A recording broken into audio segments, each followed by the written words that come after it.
Quero trazer hoje uma pequena mensagem, né?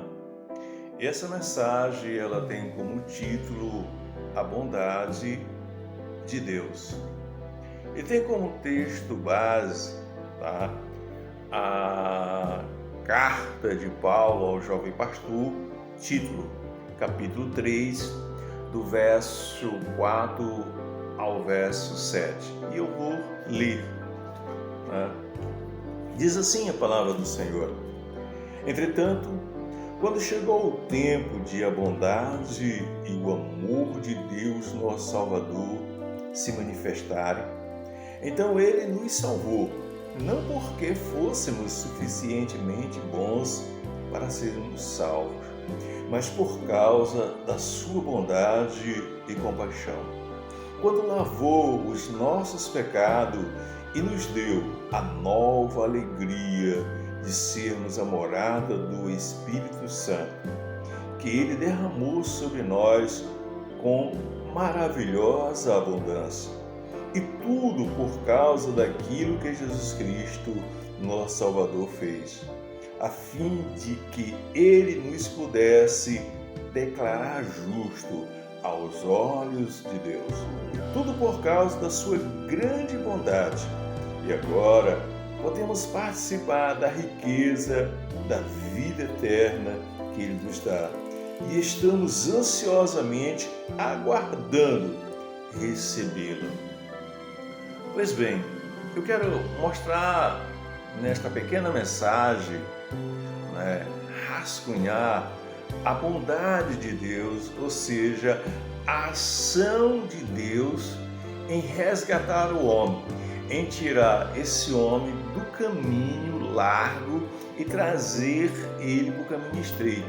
Em outras palavras, fazer o homem voltar a ter novamente a comunhão com ele. Pois bem, quando nós abrimos a Sagrada Escritura no livro de Gênesis, significa início, lá nós observamos que Deus criou o homem de forma perfeita. E este homem tinha plena comunhão com Deus, ele caminhava com o Senhor, mas ele desobedeceu uma ordem direta de Deus. E quando ele desobedeceu, o pecado entrou no mundo e passou a todos os homens. Ou seja, o molde, a forma, ela foi danificada. Daí a Escritura dizer que não há um justo sequer, que todos pecaram e carecem da glória de Deus. Tá? Não há homem que faça o bem e que não peque, e que o salário do pecado é a morte.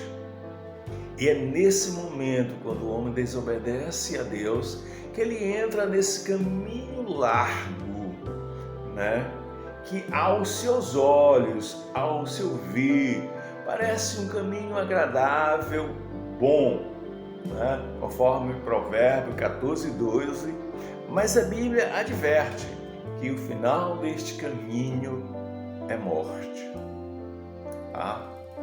E ela diz mais, que depois da morte segue-se o juízo. Hebreus, capítulo 9, versículo 27. Você pode estar se perguntando, juízo, mas quando ocorrerá? Bem, eu vou usar uma das visões escatológicas.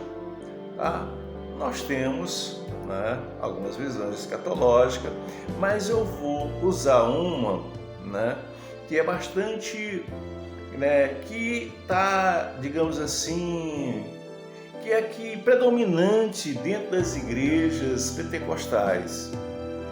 Eu quero dizer, antes de explicar ela, que na minha visão, no meu ponto de vista, o mais importante não é a questão de visão escatológica, quando se Cristo volta antes da tribulação, no meio da tribulação, depois da tribulação.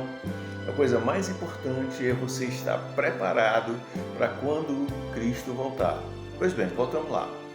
Então, nessa visão, que a segunda vinda de Cristo ocorre antes do milênio e antes da tribulação. A gente chama ela de visão pré-milenismo e pré-tribulacionismo. Ou seja, hoje nós estamos num período chamado Tempo da Graça, ou também chamado de período da Igreja. Quando Cristo voltar, esse parênteses se fecha e a Igreja é arrebatada. Aí nós temos um outro período de 7 anos, que é da tribulação, e depois desse período nós temos um outro período de 1000 anos, que é o milênio com Cristo. E no final desse período, a ressurreição, tá, daquele que morreu, tá, sem Deus, que está lá que estava trilhando um caminho largo, né, que morreu sem Deus, está lá no Seol, no Hades, na nossa língua traduzido como inferno ou sepultura. Ele vai ressuscitar, ele vai sair de lá para estar no juízo final, onde vai se abrir os livros, tá? E finalmente o livro da vida, e vai se observar que o seu nome não consta no livro da vida, e ele então será lançado no lago de fogo e enxofre, que é chamado de segunda morte, que é estar separado eternamente de Deus. Ele vai fazer lá companhia no lago de fogo e enxofre o falso profeta, né, a besta, Satanás, o inferno, tá, a morte e todos os demais que o seu nome não estão escritos no livro da vida. E aí você pode estar me perguntando: ei, onde está a bondade de Deus? Pois bem, voltemos. Deus olha e ele vê o homem trilhando esse caminho largo que eu acabei de descrever para você, que o final, que para o homem é bom, mas o final é morte. Deus olha, Deus tem amor por esse homem, Deus se compadece, Deus tem misericórdia, Deus tem empatia, e Deus desce na plenitude do tempo, ou seja, no tempo certo, quando tudo estava preparado. Cristo desce num dia espetacular, singular da história da humanidade, né? O dia foi tão importante que teve um anjo anunciando e um coral de anjo cantando, e esse dia, né, divide a história em antes e depois. Pois bem, Cristo nasceu, cresceu, né? E ele então começa o seu ministério. E quando ele começa o seu ministério, ele é batizado, né? E ele convida homens, e esses homens vão caminhar com ele. E num período de aproximadamente entre 3 anos e meio, Cristo vai ensinar a estes homens. Ao final, né, do seu ministério, tá? Ele doa a sua vida, tá? Se deixa ser julgado, condenado, humilhado, carrega o madeiro, é pregado, levantado, se torna maldito de Deus, tá? É sepultado, ressuscita ao 3º dia, passa alguns dias com o seu discípulo, dando as últimas instruções, orientações, e então ele é levado aos céus. Quando ele sobe, o Espírito Santo depois desce, tá? E os seus discípulos são revestidos do poder de Deus, tá? Para anunciar o Evangelho. E o que é Evangelho? Evangelho é a boa nova, né? A boa notícia. Deus pagou a dívida do homem, né? Isso é uma excelente notícia. Tá? O Evangelho é o poder de Deus para salvar a todo que nele crê. Mas observe, o homem está trilhando esse caminho largo. Então vem o discípulo e anuncia a palavra de Deus. Quando esse discípulo anuncia a palavra de Deus, o Espírito Santo trabalha na vida deste homem que está no caminho largo, convencendo-o pecado, da justiça e do juízo. E Deus ainda entra com a fé salvadora, descrita em Efésios 2, 8 e 9. Pela graça sois salvos mediante a fé, isto não vem de vós, é dom de Deus. Ou seja, quando o homem que está naquele caminho largo ouve a mensagem, tá? O Espírito o convence, ele consegue ver que ele está errado e há nele um arrependimento, somado com a fé que Deus lhe deu, a fé salvadora, ele se converte, ele muda, de direção, sai do caminho largo e entra para o caminho estreito. E é neste momento, que ele dobra o joelho, confessa Cristo como Senhor, que o grande milagre, o extraordinário, o espetacular milagre acontece na sua vida. O seu fardo de pecado é retirado. Ele é declarado justo, porque a justiça de Cristo, conquistada no Calvário, vem para a vida dele. É nesse momento que acontece a regeneração, ou seja, o novo nascimento. Ele agora era uma nova criatura. É nesse momento que ele tem o seu nome escrito no livro da vida e ele passa a ser chamado Filho de Deus. João 1,12 diz assim: mas a todos quanto recebeu, deu-lhes o poder de ser feito filho de Deus, a saber, os que creem no seu nome. É nesse momento, que ele passa a ser uma pessoa especial para Deus. Ele passa a ser sacerdote real, propriedade exclusiva de Deus, morada, templo, habitação de Deus em Espírito. E é nesse momento que ele começa a trilhar o caminho estreito, ou seja, ter aquela comunhão com o Senhor. Mas a boa notícia é que esse caminho estreito é difícil, é apertado, mas Cristo diz: eu estou convosco todos os dias até a consumação dos séculos. E eu te digo mais, uma outra boa notícia é que nesse caminho estreito, eu te digo, não virá nada acima daquilo que você possa suportar.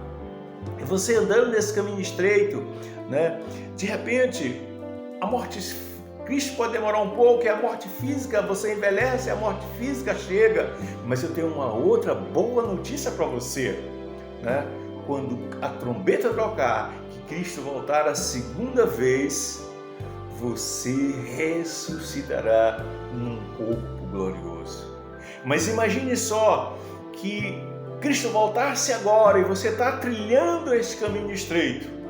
Você teria o seu corpo transformado num corpo glorioso, incorruptível, imortal, semelhante ao corpo do Senhor.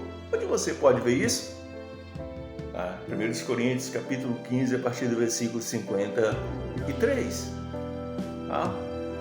E aí, você trilhando este caminho, estreito, e ressuscitou. Quando você ressuscita ou você é transformado, você se encontra com Cristo e vai para o tribunal de Cristo. Não se assuste, esse tribunal, tá entendendo? Não vai julgar se você está salvo ou não. Se você está lá, você está salvo. Lá o que está em julgamento foi a tua obra, aquilo que tu fez em favor da obra de Deus. E isso vai determinar o teu galardão, a tua coroa. Após isso, tu vai para a festa de Cristo com a igreja. E após isso, tu vai para o milênio. E após o milênio, tu vai para o juízo final. Mas não te preocupa, lá tu vai julgar aqueles que rejeitaram a Cristo e os anjos caídos. Lá, e depois de lá, você vai para a eternidade com Deus.